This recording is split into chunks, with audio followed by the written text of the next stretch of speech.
Many Christians I know in the world of theology and apologetics don't actually have an accurate understanding of the history of how the Bible was compiled. Now, I don't blame you, because when I was a Christian for 37 years, I didn't have an accurate understanding of this either. What's even more troubling is that when Christians go to do a search to find out more information about how the New Testament was authored, they're often first hit with a lot of responses from Christian apologetics websites like gotquestions.org. Now, these websites, along with Google in general, will say that the books of Matthew, Mark, Luke, and John were attributed to the disciples of Jesus Christ. But does attributed really mean authored? The more you dive into that question, the more you quickly realize that both Christian and secular scholars agree that the New Testament was not authored by disciples of Jesus Christ. In fact, Dr. Bart Ehrman says most of the apostles were illiterate and could not, in fact, write. They could not have left an authoritative writing if their souls depended on it. Another thing that Christians don't typically understand is the context in which these type of writings existed.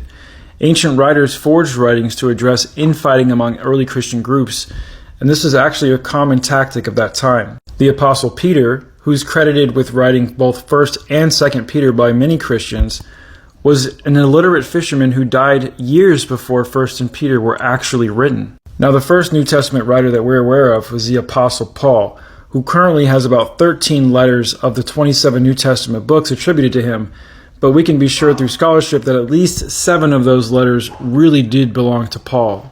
The other 6 were forgeries, and when you look into the Gospels, it gets a lot more shady. 1/3 of the authors of the books of the New Testament, including the Gospels of Matthew, Mark, Luke, and John, were actually anonymous. And if you see the first sentence here, it says, in fact, those texts remained anonymous for about a century. It wasn't until around 180 to 185 CE that the Gospels were definitely named for the first time by a church father and heresy hunter named Irenaeus. Digging even further, we can see that opinions vary regarding the authorship of the 4 Gospels of Matthew, Mark, Luke, and John. Some assert that these were the actual names of the scribes, but most scholars conclude that these names are merely place-holding pseudonyms, and the Gospels were actually written anonymously. The question of who wrote the New Testament can be summed up as Paul of Tarsus and some other unknown authors.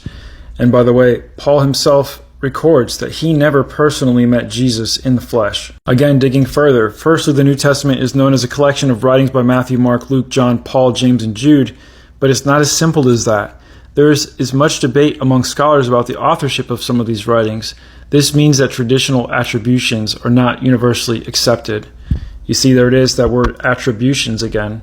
Now, if you want to hear me discuss this topic in more depth with an actual scholar from ancient history, then check out my video, Dr. Richard Carrier Talks About Jesus from Outer Space, on my Bullet Holes in the Bible YouTube channel.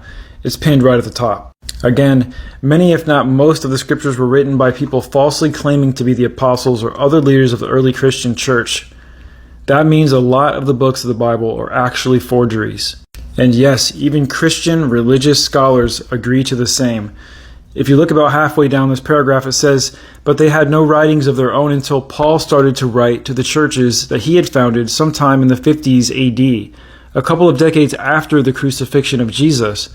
The Gospels were not written till later, probably in the 70s through 90s AD. So Paul, who says himself that he never actually met Jesus in the flesh, didn't write anything about him at all until 20 years after Jesus' crucifixion, and he would have been the first author in the New Testament. The following Gospels wouldn't come for another 20, 30, 40 plus years, and we still have no idea who wrote those. But my additional research has demonstrated that whoever wrote the Gospel of Mark absolutely used the writings of Homer as a template for his story.